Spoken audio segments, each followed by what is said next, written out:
कि ओहू में दिक्कत।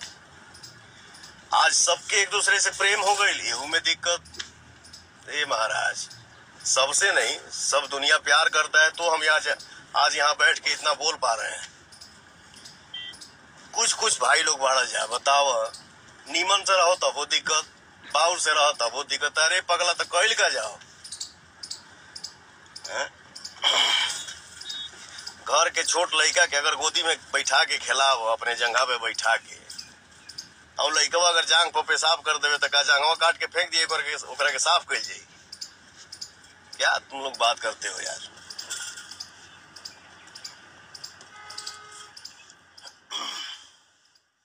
शर्म से नाक कट जाता है।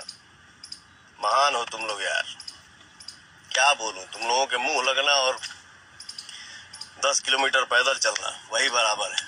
लेकिन फिर भी लाई भी ज्यादा देर के ना रहनी है, हम ज्यादा देर के नहीं की, सॉरी। लेकिन जाते जाते हम ये कहब कि आप लोग भाई हो, भाई ही रहोगे। जे जौने लाइन में बा, हम एक्टर बा।